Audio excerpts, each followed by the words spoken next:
Good afternoon. Thank you so much for joining us today. I'm Dale Cristinzio. I'm the Director of FDA's Stakeholder Engagement team, and I'm in the Office of External Affairs. As you just heard, this call is being recorded and will be posted on our website in the next day to further educate stakeholders and provide transparency around our work. Today, we're joined by Dr. Janet Woodcock, our Acting Commissioner of the FDA, and Dr. Peter Marks, Director of the Center for Biologics Evaluation and Research. Both of our FDA principals will be giving opening remarks before we move to a question and answer session. I'd like to direct you to the bottom of your screen to ask a question during today's session. You need to please raise your hand via the participant tab, or you can also enter your question into the chat box if you prefer to not be called upon live to ask your question. Please remember to state your name and affiliation so that we know where you're from. And with that, I'd like to turn the call over to our Acting Commissioner, Dr. Janet Woodcock. Thanks very much, Dale, and hello, everyone. It's really good to talk to you again.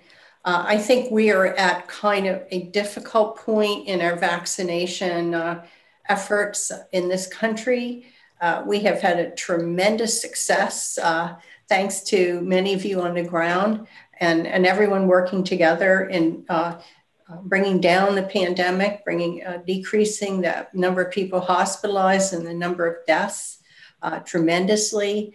But we're having quite a bit of pushback on the remaining folks who are very concerned about being vaccinated. And of course, the recent discussion about some episodes of myocarditis that are mild and rare in the adolescent group with the mRNA Pfizer vaccine has only added fuel to the fire. But they're really, my inbox, and I don't know about yours, but continues to blow up with people who have all sorts of wild ideas, conspiracy theories, and calls for shutting down vaccination. This at a time that it couldn't be more important that we vaccinate people and vaccinate more people. And that's because we have a new variant, Delta, that is arising in the United States. And as we have feared that we would have variants come along that are more contagious, and perhaps cause more severe illness or wider range of illness in more people. And so it's more important than ever that people get vaccinated, but at the same time, there is resistance to that vaccination. So I'm going to turn it over to Dr. Marks to talk about vaccination and particularly the recent issue with myocarditis, and then we can have a general discussion. Peter? Thanks very much, Dr. Woodcock. So I'm going to share a couple of slides here just to help facilitate getting through some information in a couple minutes here. So, just to kind of put things in perspective, we need to remember the benefit and risk that's going with vaccination. So I think as we talk about this, it's probably important to back up and talk about what we're dealing with. As of May 16th, 2021, 380 individuals under age 18 had died of COVID-19. Now that's nowhere near the number over age 18, but it still says that this is something, a disease that takes children's lives. And by the way, the number of hospitalizations and ICU admissions is several orders of magnitude higher than the number of deaths. So we recently added the 12 to 15 age range to the Pfizer-BioNTech emergency use authorization. And that was based on a clinical trial that was conducted in 2,260 12 to 15-year-olds who were randomized 1-to-1 to receive the vaccine or a saline placebo. They were compared to 16 to 25-year-olds as well for immunogenicity. You can see that it was basically an even split between males and females. The adolescents were about 14 years old for the median age. And it was a mix of demographics, much as was a mix of demographics in the clinical trials for adults. The immune responses in the 12 to 15-year-olds were excellent.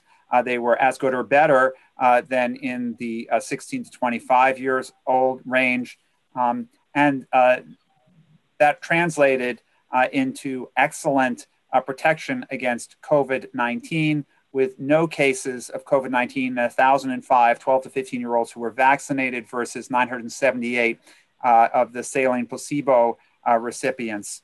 That was all with a relatively similar safety profile to that of the 16 to 25-year-olds, and for that matter, the over 25 to 55-year-olds in terms of the injection site discomfort, fatigue, and flu-like symptoms that can go with the mRNA vaccines. Now, what came up, and we had heard about this signal potentially from Israel earlier on, was this question of myocarditis, particularly in 16 to 30-year-old males. It has been seen most commonly in males less than 30 years of age, about 80% of the cases in males. It usually has been occurring more commonly after the second dose of the mRNA vaccines. It has occurred after the first dose, but that's been in a slightly older age group than the second dose cases. The acute outcomes have generally been very good, although many of the cases in which somebody has presented to a hospital and has been found to have an elevated troponin have been hospitalized. That's a cardiac enzyme level, or an abnormality in their electrocardiogram. They've been hospitalized. They've usually been discharged within a day or two without any actual medical intervention. I am aware that there have been some very sensationalized cases in the United States, at least, discussed of individuals who have been reported to have died of myocarditis, children who have been reported to die of myocarditis. But in every one of those cases that I'm aware of that we have investigated, there was an almost definitively different cause of death. So just because somebody is vaccinated in this age range doesn't mean if something happens to them, it's because of myocarditis or because of the vaccine. We don't yet have long-term data on this, and so we have continued monitoring. But there are some things we think we can say, which is that if one gives 1 million doses of these mRNA vaccines to the various age groups, you can prevent a lot of COVID-19. And particularly here, you're looking at the red box here is the group that is most susceptible to myocarditis. You can see you do see some small number of cases of myocarditis, but you prevent a number of COVID-19 associated hospitalizations numbering in the thousands. But another way of thinking about this is what do you end up doing per million individuals vaccinated? And if you vaccinate 1 million 12 to 17-year-old males, you prevent 5,700 COVID-19 cases, 215 hospitalizations, 71 ICU admissions, and 2 deaths are prevented. Yes, at the current rate, it might be associated with 56 to 69 myocarditis cases. Again, these have generally been mild events, not associated with what we sometimes worry about with myocarditis, which is the need for medical intervention, like medicines to help the circulation. These are basically mostly cases where doing nothing, the individuals get better. It's also important to just understand that by preventing COVID-19, there are some other benefits here. These males ages 12 to 17 do not get MIS-C, which they are potentially, even though it's a little on the older age range, they can get, and we've seen deaths due to it. They don't get this essentially long COVID, which is something that is increasingly disturbing to people, and it affects about 20 to 30% of individuals who get COVID-19 in some form or another, some lesser, some more. And then finally, it will help us all be protected against these variants. And although we generally think about vaccinating for the individual and children, we also, I do think, have to think in some ways that if we do not prevent these variants from spreading wildly, it will have adverse effects that ultimately may have both medical and psychological effects here. Because if we have to shut down schools, et cetera, again this year, that could be quite detrimental. So I will stop there, and we look forward to taking questions. But I just want to sum up by saying I think CDC, FDA are very convinced that it is the right thing to continue vaccinating. My children are a little bit older, but they were able to on their own decide to go get vaccinated. But I think there's no hesitation whatsoever about this recommendation. Great. Thank you so much, Dr. Woodcock and Dr. Marks, for those comments. As we enter into our question and answer segment of our event, I'd like to first recognize Amy Pisani from Vaccinate Your Family. Amy has been working tirelessly for many years to educate the public on the importance of vaccination, but especially during this trying time of the pandemic has been working round the clock with us on educating and advocating on behalf of the public. And I wanted to just open up our question and answer session to Amy for some brief opening comments and the first question. Amy?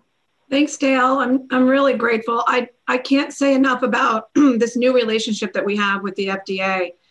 It all came about because of the pandemic, and we did host a lot of briefings in the beginning, learned so much about the process, and feel so much more confident, my whole team and our board of directors, several of which who are on the call, just knowing that the process is being followed, and that it's just been an amazing opportunity to see you working with the public and trying to get information out to all the stakeholder groups.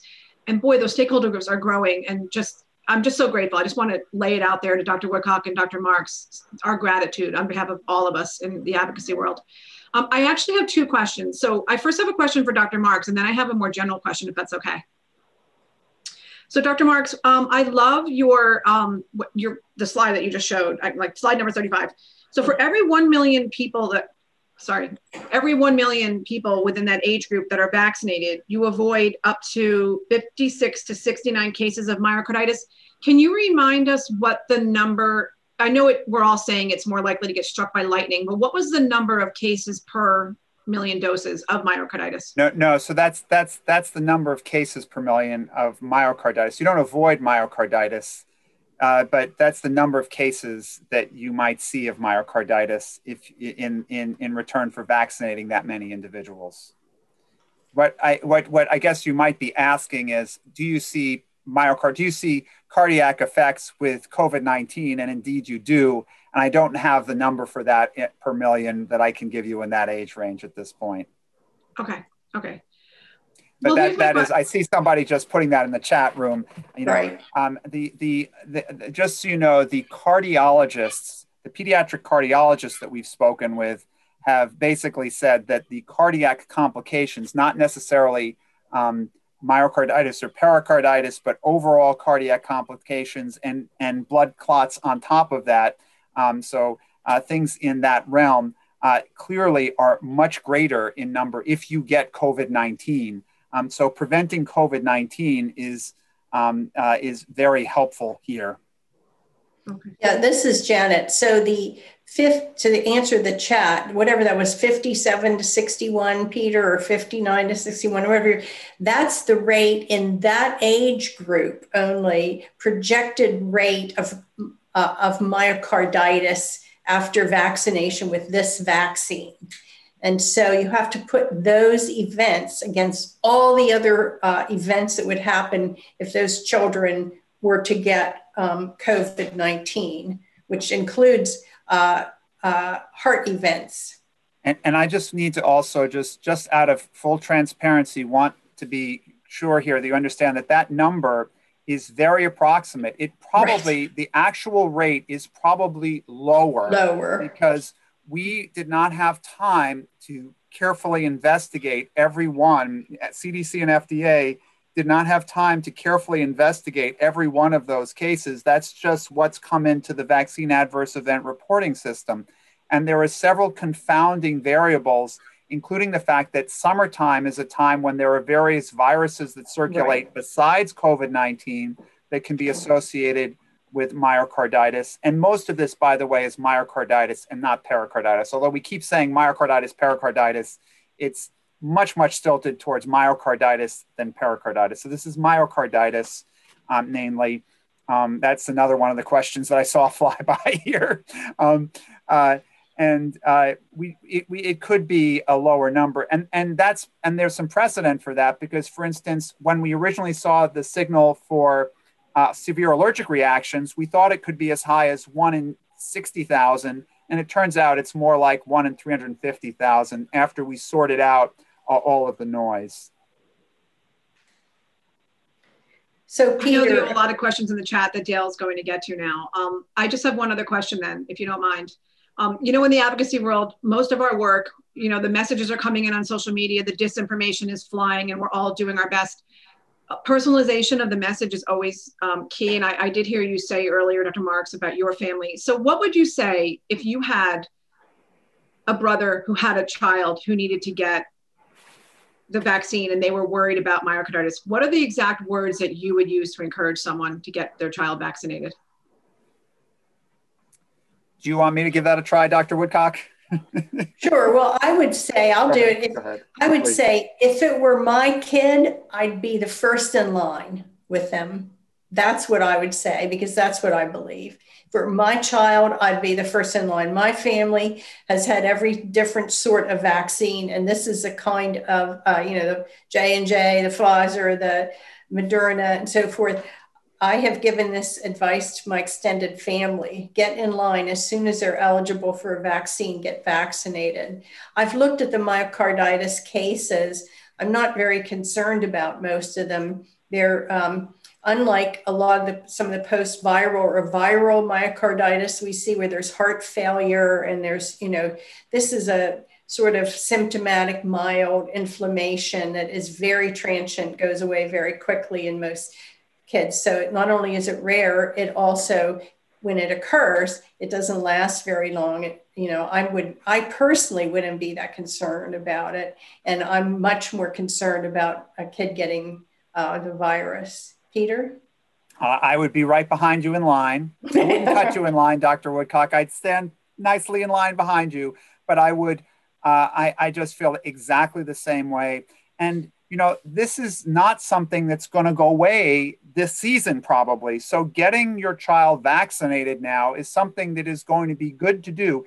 One of the things that came out this week was that it looks like we develop good memory for this virus when we get vaccinated. And potentially children tend to do better memory when it comes to immune responses than adults. So I think getting your child vaccinated, your adolescent at this point, your 12 to 15-year-old vaccinated, it's probably doing them a favor over the next couple of years in preventing this and preventing them from getting into trouble with these variants that are likely to come around.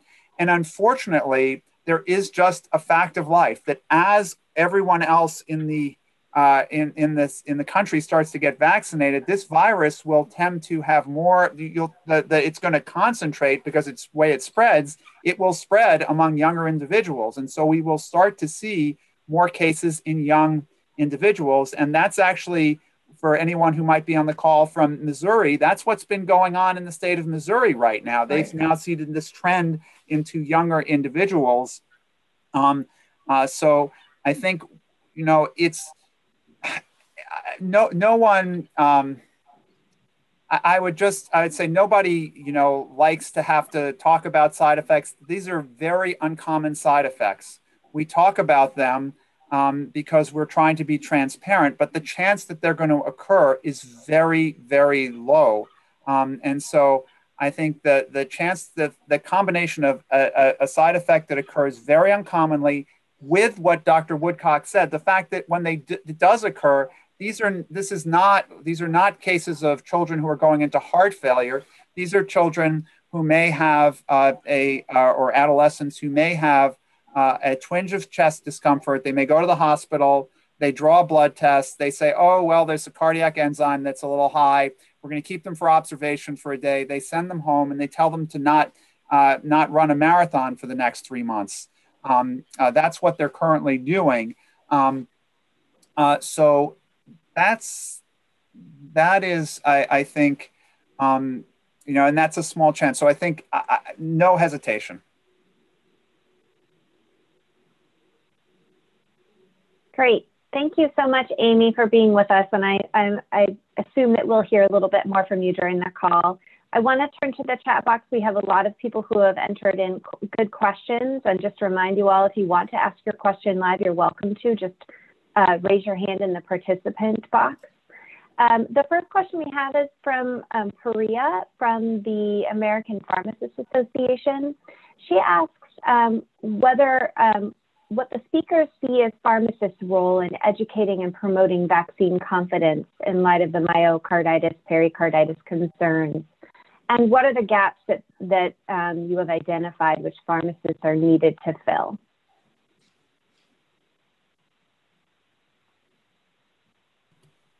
I'm happy to take that, or Dr. Woodcock. I mean, I'm happy to start by just saying that, pharmacists play a tremendously important role in educating the both parents and the adolescents themselves, in that oftentimes they're the front line where somebody feels comfortable asking questions. And I think by being non-judgmental, by being open to calmly answering questions, that can finally sometimes get people over the hump from being hesitant and maybe not willing to take the injection to getting over and taking the injection. I think we have to be honest and say there are chances of very rare side effects. It's possible, it's true, but you could drive yourself crazy thinking about that. I could probably obsess about the fact that I needed to take 2 acetaminophen yesterday could give me liver failure today. But these are very uncommon side effects that are relatively rare, whereas COVID-19 is very rare. Uncommon side effects, whereas COVID-19 is not very rare and it's common. And so I think you're able as a pharmacist to convey the fact that we have COVID-19 in our communities and these side effects are relatively rare, and vaccination can make a huge difference here. Great, thank you. All right, we have a couple of other questions that really are focused around the cause of myocarditis and the COVID vaccine. I'm wondering whether or not it has really been established through data. And can you talk a little bit about that, Dr. Marks?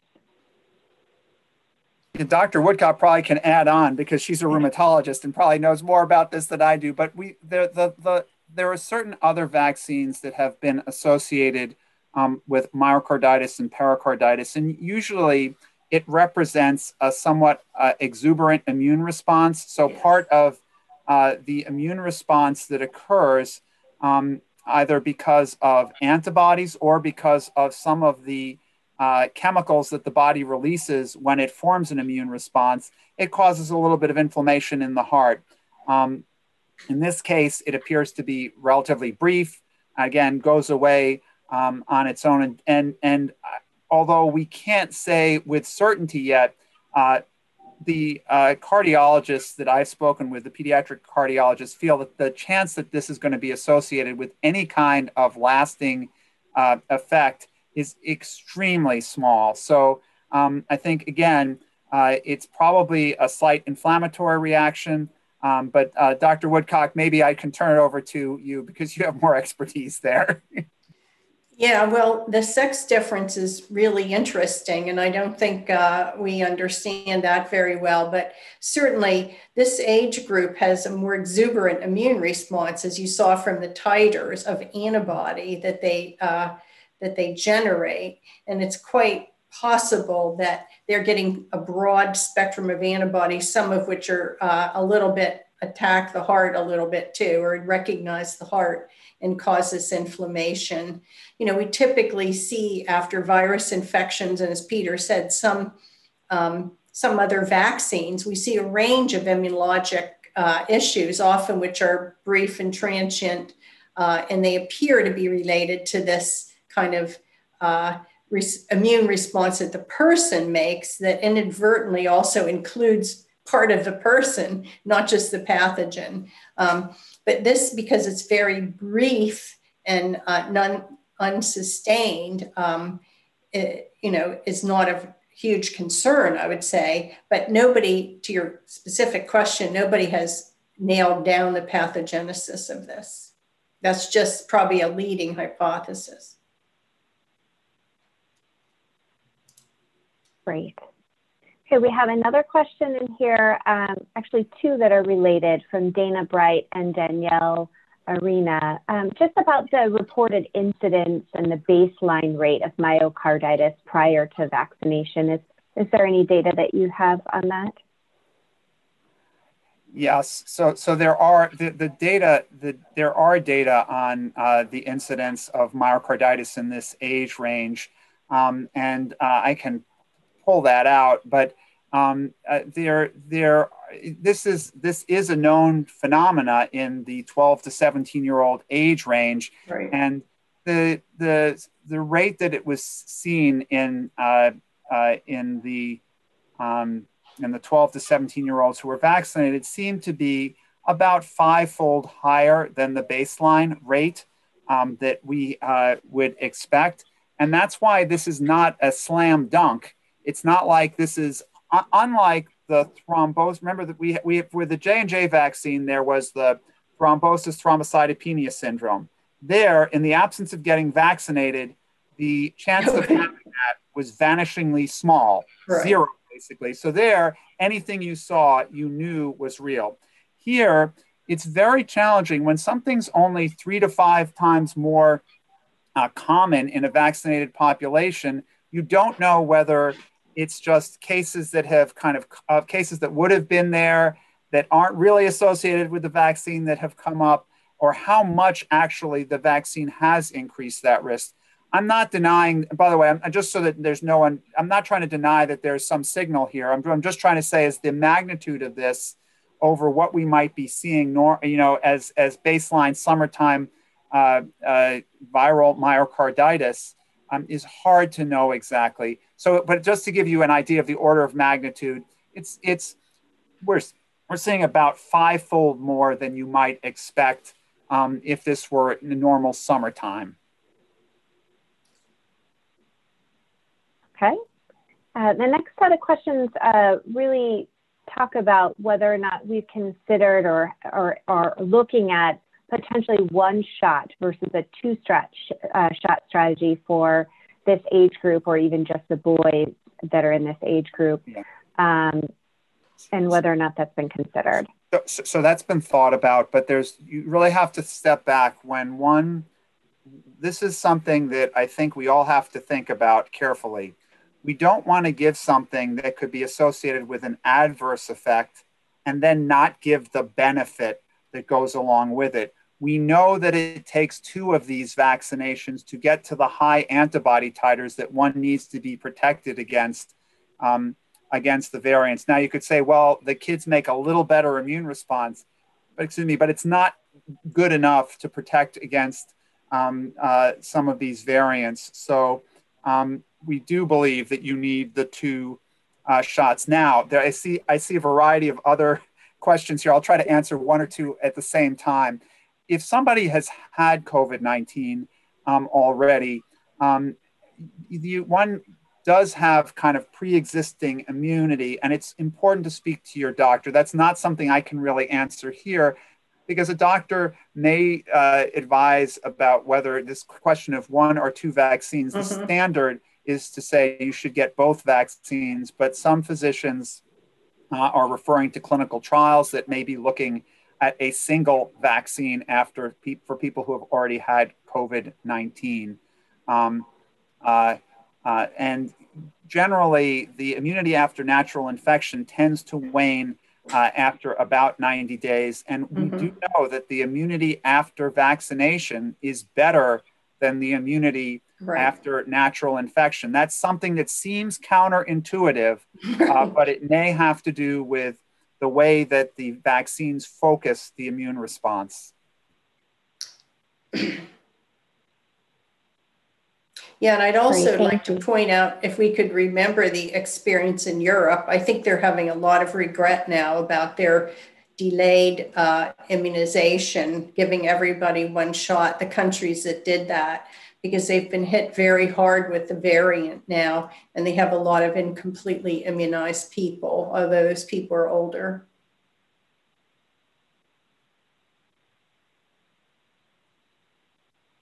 There's another question from Laurel Wood in the chat box that asks, is there any difference in the recommendation for adolescents with pre-existing heart conditions, such as a valve disorder? No. I think that there's no reason to believe that that any pre-existing condition would change the chance of this. So we wouldn't suggest doing anything differently. And in fact, if anything, I guess my medical sense, if it were my child with a valvular or other heart disorder, I'd probably want to get them vaccinated, because I'd be concerned about what would happen if they were to get COVID-19 in terms of the stress on the system. Yeah. Great. Well, I'm going to turn to some more general questions that we've gotten in the past. One is just generally, where is the data and how are the trials going for the younger children that are under the 12-year-old range? Great question. I'll take that one, which is that there are trials now undergoing in the 2 to 11 age range, as well as some even in the youngest children of only a few months to 2 years. Those results will be in later this year. They take a little longer to do because we are requiring longer follow-up to make sure that the safety is adequate.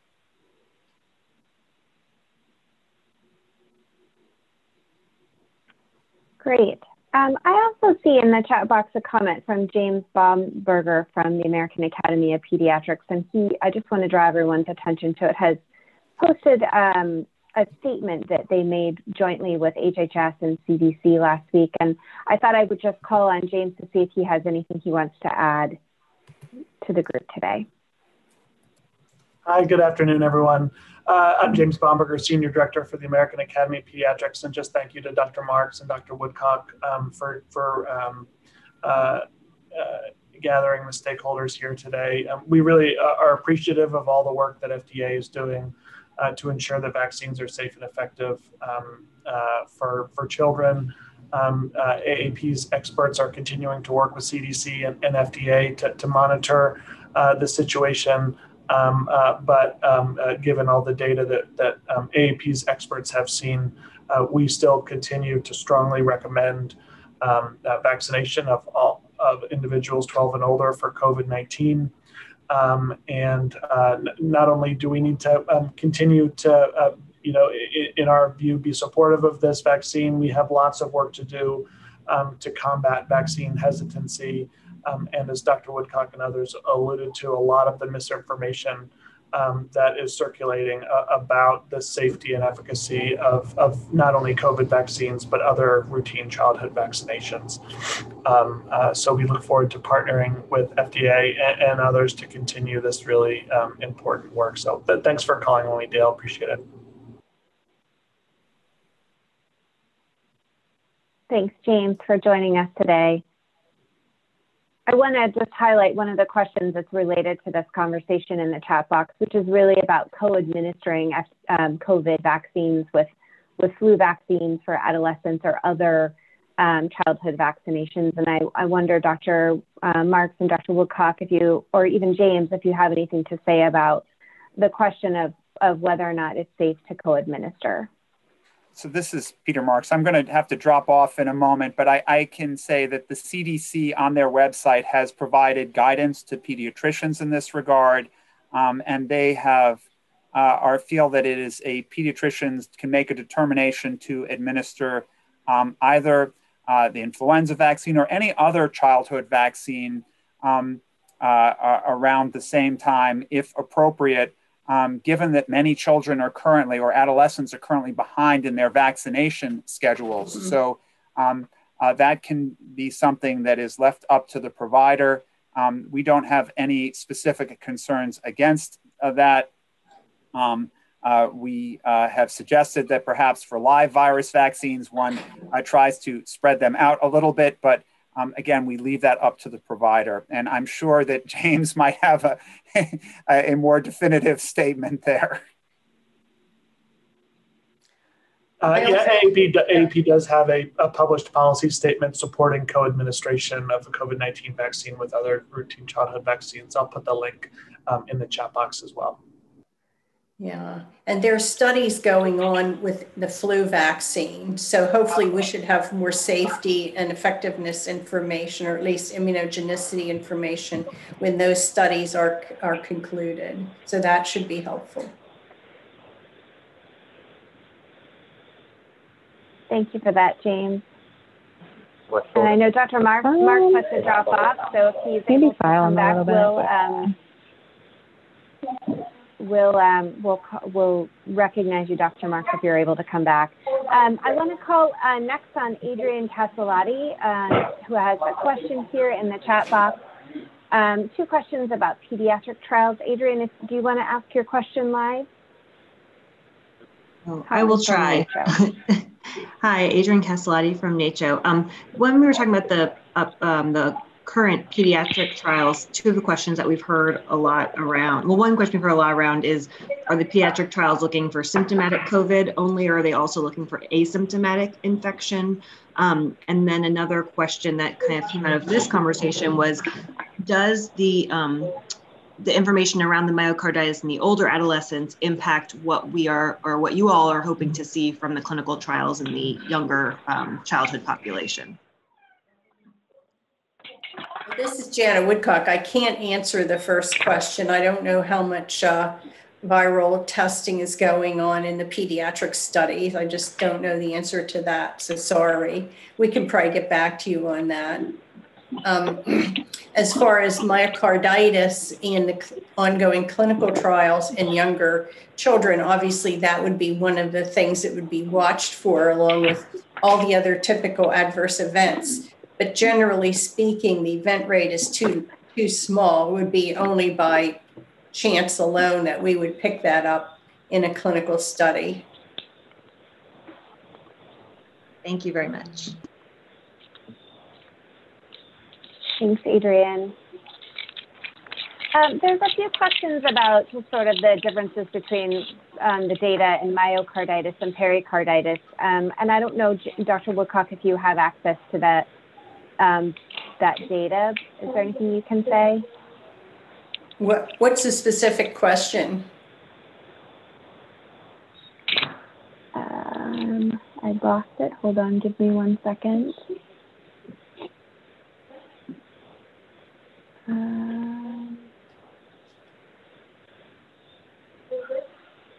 Sorry, give me a minute. I closed the window when you were talking.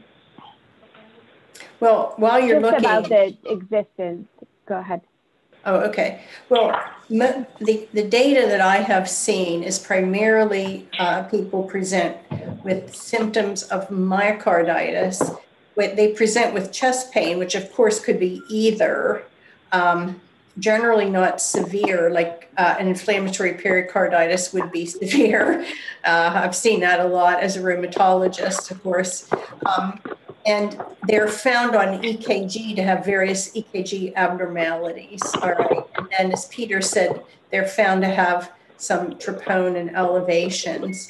Generally, they've been hospitalized because of the EKG abnormalities, and people wanted to follow them in the hospital because, of course, that's abnormal for a young person to have that. And then they would have enhancement on gadolinium scan. They'd have late enhancement. So then most of them were able to be discharged within a few days after admission. And they were treated with various things, various series I have seen. Nobody knows whether they need to be treated or not. Some children have been given steroids, some have been given IVIG, some have been given NSAIDs, and so forth. But I don't know that there's really an indication to treat them, since it appears to be generally self-limited. So that's been the experience. A few reports have shown some on echocardiogram. Most of the echoes have been normal that I've seen, but some have shown a little bit of effusion, which would indicate a little bit of pericarditis associated with it. And maybe James Bonberger has more information on this, because I know their pediatric cardiologists have looked very carefully at this. Yeah, thanks, Dr. Woodcock. I'm not a clinician myself, but our pediatric cardiologists are continuing to look really closely at this situation. And so if we have more information to publicly report, we'll certainly let you all know about that. Thanks. Yeah, I've looked over all the reports that have, that we have. The CDC has several hundred reports that they're going over, trying to figure out whether or not they're actual real cases. And generally speaking, I think the presentation I described was pretty much what they're seeing in general. There have been a couple cases of more severe, with decreased ejection fraction and so forth. These seem to be extremely rare. And again, as Peter said, there's a background of viral myocarditis or post-viral myocarditis or so forth, idiopathic myocarditis presenting in this age group, and it occurs and younger, and it has a seasonal fluctuation. And so spring and summer, there's, an incidence of that. So there's a background that we're looking at this against.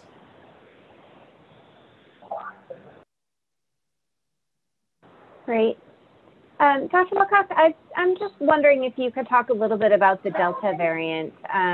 There's a little bit of question about this earlier in the chat, just about what we're seeing, the vaccine adequacy for the new variant, and whether or not there's boosters that might be required. Can you speak to that a bit? Certainly.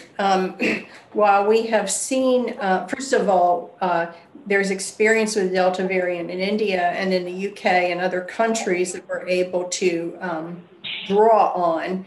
It appears that they're getting a lot of breakthrough infections in some of the countries where people are incompletely vaccinated or maybe vaccinated with other vaccines that we have not authorized in the United States. The Delta variant is rising in this country, and I think the CDC, expects the incidence may double every week or so, and many of the experts expect it may become one of the dominant variants in the country, within a month or so, depending on the region and how fast. It is more infectious, of course, as everyone knows. It may be associated with more severe disease, although that is very difficult to ascertain. Thank you. So the concern is, and I saw Missouri, the Immunization Coalition is on the line here. The concern is that where we have large numbers of unvaccinated people, that we're going to see a surge related to the Delta variant. The current opinion is that the vaccinations that we've given, all the 3 vaccines in the United States, will probably hold against this variant. People are a little concerned about the J&J simply because we don't have data, but it appears that the primary number, the people who are getting the Delta variant are primarily unvaccinated individuals, of which unfortunately there's still millions and millions in this country. And as Peter said, we're seeing more young people in the hospital, in the ICU with COVID, partly because this is spreading amongst the young people. And as some of the older population who was in the hospital before was vaccinated, but everybody's out and about. And so a lot of people are getting the Delta variant, which being more infectious then is more likely to spread. Great. I think we've covered all of the questions that I can see in the chat. So I'd like to just give you a chance, Dr. Woodcock, to make any closing remarks. And Amy, Suzanne, please feel free to jump in afterwards if you'd like to add anything. Thank you so much. Well, you all thanked us, but let me really thank you all. You're on the front lines. You're trying to make this happen.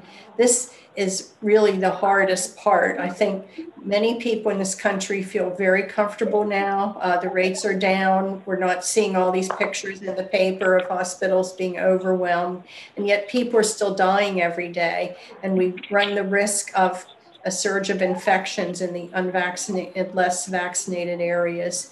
So really appreciate everything you're doing, and we will try to provide you as much information as possible to help assure people and encourage people to get vaccinated. So thank you for all you do. Thank you so much. Amy, any closing comments to your fellow vaccine heroes out there? Sure. I've taken so many notes. I kept going back and forth. I copied the chat and I was filling them all in. So helpful to have the direct answers to all of these questions. You think you've heard it, but you need to hear it so many times to really let it sink in. I just wanted to say one thing that we're really proud of at Vaccinate Your Family. We have been working very hard with all of our partners on getting also our children all back up to date. We're behind on millions of doses. So I would ask folks to come to don'tskip.com. Don'tskipvaccines.com. It's a big effort that we're working on with activist Gabrielle Union and her family in partnership with Merck. So that's just one plug, if you don't mind. We've also just translated our website into Spanish. We've been wanting to do this forever, and we're really grateful that CDC gave us some funds to be able to do that. So I popped that into the chat. It's a very robust amount of information. I know that there is a lot of more simple, more top-level information on COVID for Spanish-speaking populations. We've gone very deep, and we're answering the questions at a much deeper level than we have been told are available out there. So we're really proud of that, and I'm just so grateful to our partners at Dia de la Mujer Latina who helped us with translation. So thanks for letting me do a plug. I didn't really mean to do that. Well, thank you so much, everyone, for joining us today. We are available. If you have questions, you can email us at FDA Stakeholder Engagement at fda.hhs.gov if you need anything, and hope to speak with all of you again soon. Thank you so much. Thank you. Thank you. Thank you, Dr. Woodcock. Thanks, Dale. Thank you. Thank you.